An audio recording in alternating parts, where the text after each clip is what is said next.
Et nous voilà de retour à notre magazine de télévision. Madame, Monsieur, j'espère que vous êtes de bonne humeur avec ces changements de température. Naturellement, on se sent un peu plus de bonne humeur. Nous recevons à l'émission aujourd'hui Empereur Bassa Mouka, l'empereur. Il est avec nous, avec son groupe Mao. Il nous parle de la Côte d'Ivoire, Abidjan. Comment ça va, mon cher? Je vais super bien, mon cher Henri, et je profite pour saluer toute ton équipe et saluer également tous les téléspectateurs de ICI Télévision. Merci Ah, pour tout moi, ce que vous faites pour notre... c'est plutôt nous qui vous disons merci. Vous êtes actuellement, si j'ai bien compris, vous êtes actuellement à Abidjan même, n'est-ce pas, la capitale de la Côte d'Ivoire, c'est bien ça? Bien sûr, c'est là que je réside. Ok. Alors, écoutez, c'est un honneur, encore une fois, ce n'est pas la première fois que nous vous recevons à cette émission de télévision. Vous êtes devenu un habitué. Au fait, comment ça va chez vous en Côte d'Ivoire? Ça va? Oui, pour parler comme le chrétien, l'Éternel est mon berger, donc je ne manquerai de rien. Le moral, il est haut.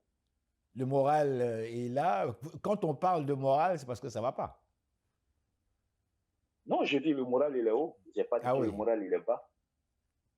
Ok. Moi, Alors, j'ai un écoute. moral qui est fort, donc peu importe la situation, moi, je garde mon moral haut.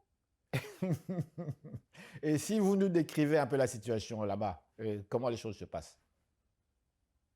Bon, présentement, c'est plus la question de la future élection présidentielle qui se dessine à l'horizon, Ah le bon? 25 octobre. C'est ce qui Le, fait tâche dans ce moment entre l'opposition et le parti au pouvoir. donc, même, donc même vous, les artistes, est-ce que vous vous sentez concernés avec ces prochaines élections? Oui, mais bien sûr, il faut dire que chaque fois qu'il y a une élection présidentielle ou une élection, peu importe la nature de l'élection, ça attire toujours l'attention de tout le monde, tous les secteurs d'activité sont crispés. Parce que vu les différentes crises que nous avons connues en Côte d'Ivoire, dues au fait des élections, ça fait que les populations n'ont pas très souvent la sérénité quand on parle d'élections. Et en même temps, les artistes que nous sommes, ça nous impacte forcément par rapport à nos activités. Parce que Ça vous les impacte comment? investisseurs, ceux qui oui, mais bien sûr, ceux qui investissent leur argent dans l'art et la culture sont sceptiques, se disent est-ce qu'il faut investir dans un projet artistique alors que nous sommes à 4 ou 5 mois d'une élection présidentielle? Comment est-ce que les choses vont se passer? Je n'en sais rien. Donc, je préfère attendre après Oui. la tenue de l'élection présidentielle. Et en ce moment, si les choses se passent bien, je vais investir. Et c'est un Ah, peu mais pareil pour tous les secteurs d'activité. oui, oui. Écoutez, pour le public montréalais qui vous écoute, qui vous regarde actuellement, nombreux suivent bien sûr ce qui se passe un peu dans le monde et sur le continent africain. Mais il y a également des personnes qui se posent cette question, pourquoi est-ce que devrait-il avoir inquiétude? Inquiétude parce qu'on sent une prochaine élection dans 5 mois. Au lieu d'être content, au lieu de célébrer, au lieu de dire voilà, il y aura ceci, il y aura cela, mais il y a l'inquiétude.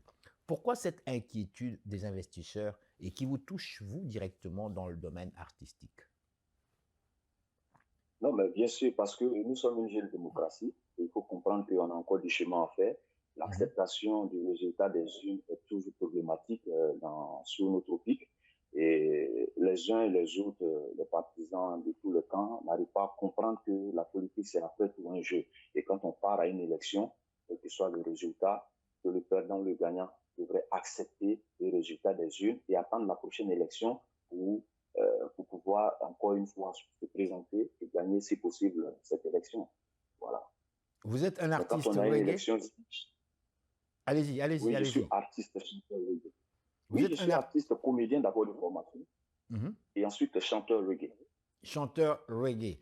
En tant que chanteur reggae, quelque part, vous faites de la politique.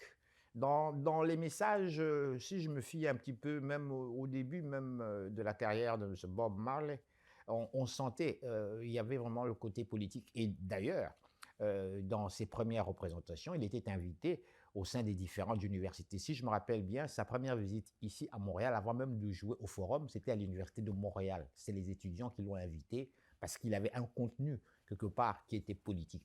Vous, en tant qu'artiste reggae comme tel, et ma question sera directe cette fois-ci, avant de parler maintenant de son musique.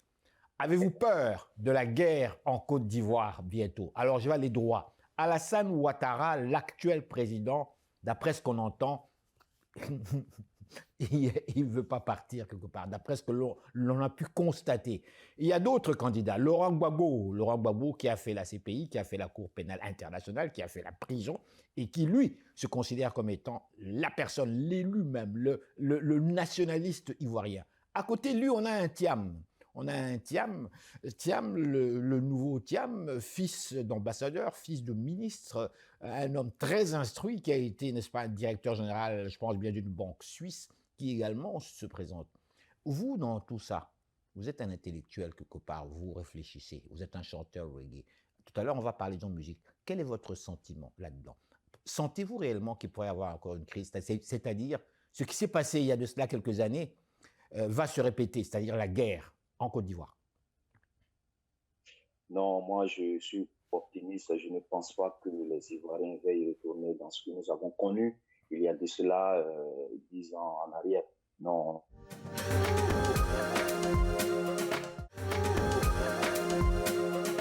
Madame, monsieur, je vous rappelle que nous sommes avec Bassamouka, l'empereur Mao, qui nous parle en direct, en fait, qui nous parle, pardon, directement de la Côte d'Ivoire, d'Abidjan. Empereur Bassamouka, je mets de côté la politique, puisque vous êtes un artiste, on va parler musique comme telle. Alors, où en êtes-vous aujourd'hui au niveau de votre musique, au niveau de votre carrière musicale en Côte d'Ivoire? La carrière, on l'a construite tout doucement. J'ai sorti un album et 2 singles depuis, on dira quoi, depuis 2014. Et là, je suis Oui. en train de travailler pour la sortie du 2e album qui, si Dieu le veut, va sortir dans le courant de l'année 2025. On travaille d'arrache-pied parce que c'est le reggae que nous faisons. Oui. Aujourd'hui, il n'y a pas de producteurs, les artistes font de l'autoproduction, donc la recherche de financement n'est pas aisée. Oui. Mais on espère et on travaille à pouvoir présenter quand même un produit de qualité. Comme j'ai dit, c'est du reggae et l'enregistrement se fait en live avec des musiciens chevronnés. Pas proposer n'importe quoi. Alors, si vous voulez bien, Empereur Bassamouka, on va présenter maintenant un extrait vidéo de votre travail. Qu'est-ce que vous nous proposez? Ce qu'on peut retrouver facilement sur YouTube. C'est un live que j'ai donné en 2015 au Parker Place, qui est une salle mythique reconnue à Abidjan et à travers le monde entier. C'est un temple du reggae. Passe là que ceux qui ont véritablement une identité de cette musique. Voilà. Donc, on suit la prestation. La chanson, c'est Kika Soso. Kika Soso, l'empereur. Oui.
parlant de justement cette musique reggae, est-ce que sentez-vous que la musique reggae a encore sa place en Côte d'Ivoire, si on tient compte du fait qu'il y a quand même le Zouglou rap, le Zouglou, qui est la base même comment dirais-je, d'une musique qui est un peu plus mouvementée et qui bouge de plus en plus au travers le monde comme tel, il y a des têtes déjà connues.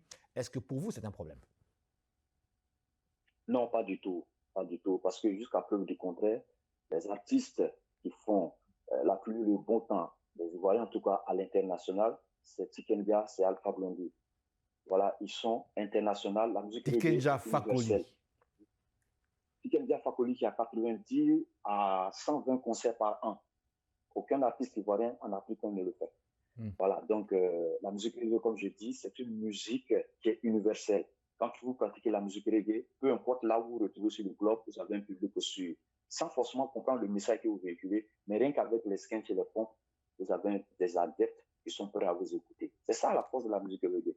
C'est vrai qu'aujourd'hui, il y a le rap ivoire qui a pris son ascendant. Mais c'est normal, c'est un phénomène de mode. C'est les jeunes gens, c'est leur temps, c'est leur époque. Ouais. Mais ça va passer. Reggae Vadaï, le reggae est là. Voilà. Et il y a aussi la nouvelle génération au niveau du reggae en Côte d'Ivoire qui est en train de travailler à faire bouger les lignes. Voilà. Donc, on n'a aucune inquiétude. Les Zouglous et nous, c'est pratiquement la même philosophie parce que nous dénonçons l'état de la société. Donc, c'est une musique aussi qui va demeurer longtemps dans le temps. Voilà. Tant qu'il y a des faits de société, nous, on est là. Qu'est-ce que vous dénoncez actuellement? Que dénoncez-vous?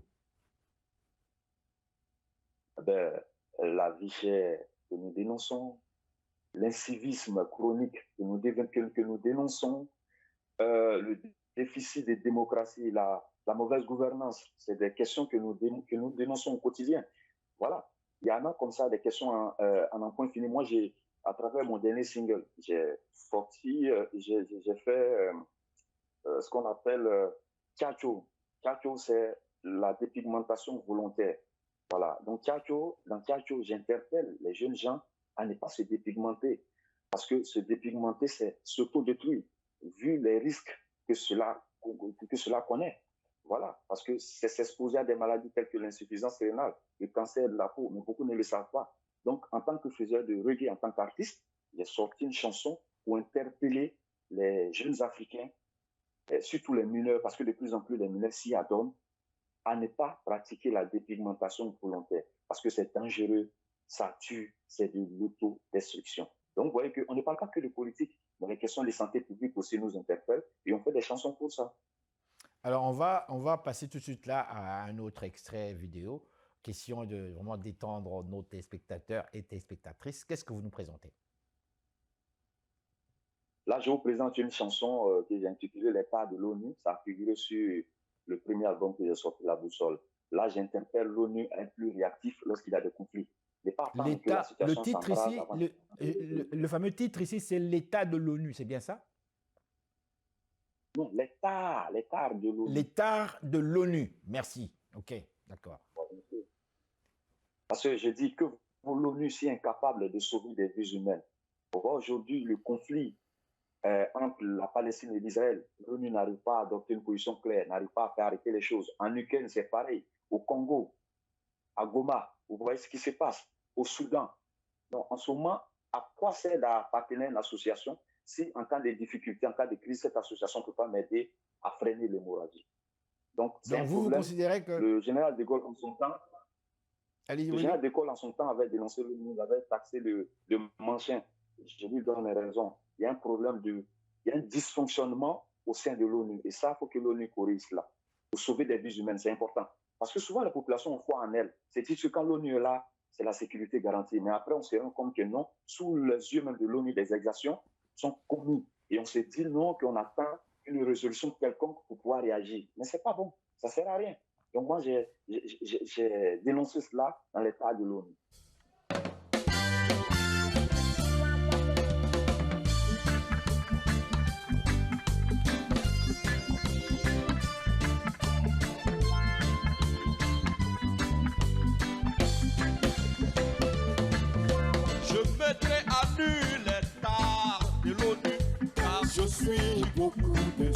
Je mettrai à nu l'état de l'ONU, car je suis beaucoup déçu. La population meurt de faim, le nombre d'orphelins croix sans fin. La guerre ne nous rend point guerre, et l'ONU ne fait que déplorer. Il nous noie parce qu'on est noir, il nous étouffe pour qu'on soit sans souffle. Il nous noie parce qu'on est noir, il nous étouffe pour qu'on soit sans souffle.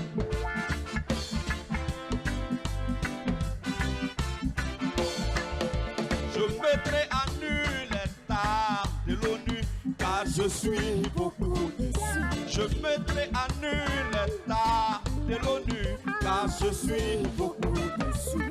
Les discours trop louches de l'ONU nous saoulent. Les discours trop louches de l'ONU nous saoulent. Toujours des regrets, jamais rien du contraire.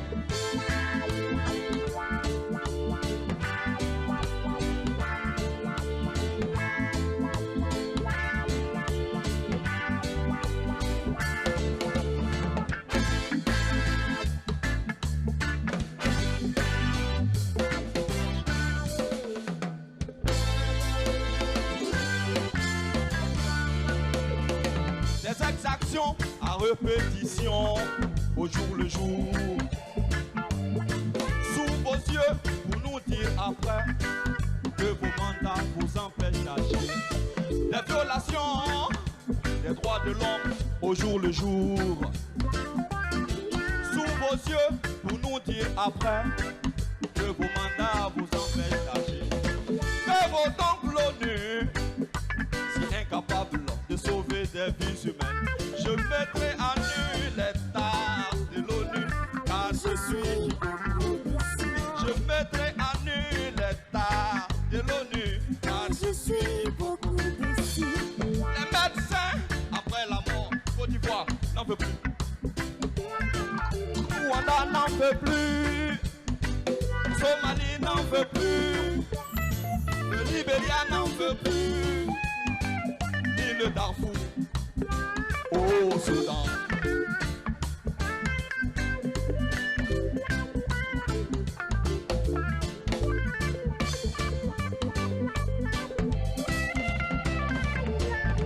Je mettrai à nu l'état de l'ONU, car je suis beaucoup déçu. Je mettrai à nu l'état de l'ONU, car je suis beaucoup déçu. Les discours trop louches de l'ONU nous saoulent.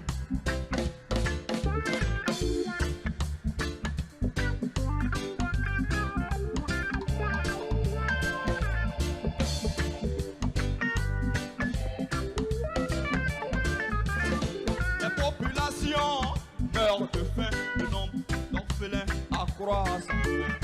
La guerre ne nous rend point guerre, et l'ONU ne fait que déplorer.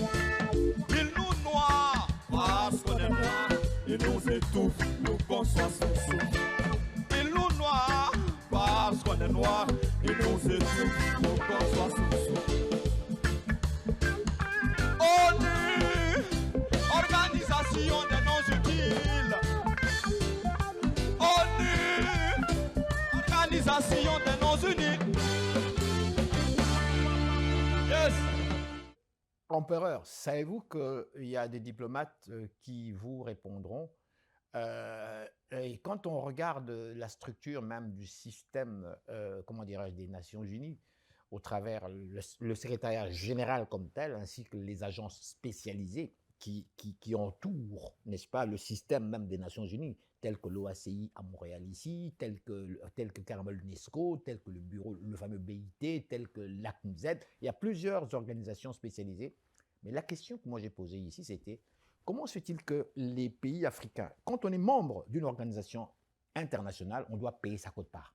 On paye sa quote-part. Or, la question ici, c'est qu'on a constaté que les pays africains payent très peu, ou même ne payent pas leur quote-part. Et quand vous ne payez pas votre quote-part, il y a des postes. Savez-vous, il y a des postes au niveau des Nations Unies, des postes pour les gens, tel niveau, P1, P2, P3, P4. Pour accéder à ces postes-là, votre pays doit vous appuyer. Et si votre pays ne paye pas sa quote-part, vous n'y êtes pas. Je l'ai fait, moi. Je l'ai essayé et j'ai eu ces problèmes-là. Parce que justement, j'avais constaté que les pays africains ne payaient pas de leur quote-part. Alors là, quand on critique, lorsqu'on critique le fonctionnement même des Nations Unies, c'est là d'où part le problème. le fait que nos pays payent très peu ou ne contribuent pas, ce sont les puissances occidentales qui occupent toutes les fonctions les plus importantes et qui dirigent. Et en commençant par les États-Unis, qui payent énormément, énormément, et forcément, ils dirigent. Et donc, quand ils prennent les décisions, ben, on a des sérieux problèmes. Alors moi, je pense que ce serait peut-être bon, comme vous êtes quelqu'un qui fait de l'action, il faut en parler aux dirigeants africains. On est membre des organisations, mais ce n'est pas gratuit, là. Mais est-ce que l'Ukraine aussi ne paye pas ses cotisations? L'Israël ne paye pas la Palestine? Israël paye, je suppose qu'ils payent, leurs cotisations. Bien sûr, je suppose qu'ils payent leurs cotisations. Voilà, moi je pense qu'il y a un problème de dysfonctionnement. Les choses ne devraient pas fonctionner comme ça. Donc vous voyez qu'on est plus dans l'aspect business que dans l'aspect social. N'est-ce pas? Bref, là, on ne parle plus de vie humaine. On parle de qui paye. Et celui qui paye, c'est lui qui a la sécurité. En ce moment, ça ne sert à rien de faire partie d'une organisation pareille. Empereur Bassamouka, on aura tout le temps pour continuer notre conversation. Malheureusement, le temps est très court à la télévision. Je vais juste vous poser une dernière question. Les projets d'avenir, qu'est-ce qu'il y en est avec Empereur Bassamouka? Qu'est-ce qui arrive après? Là, je prépare deux concerts grand format. Un à Bouaké, c'est au centre de la Côte d'Ivoire. C'est la deuxième plus grande ville de la Côte d'Ivoire. Ça, c'est dans le deuxième trimestre du mois de l'année 2025. Il y a la 9e édition du York Reggae Festival, qui est mon festival, qui aura lieu du 28 au 31 août prochain. Et ensuite, le deuxième concert grand format Bassamouka va se dérouler en juin, que c'est du côté d'Abidjan. Voilà. Empereur Bassamouka, encore une fois, oui, merci beaucoup de nous avoir accordé cette interview. Merci. Alors, madame, monsieur, restez là. Nous sommes de retour tout de suite après ces réclames publicitaires.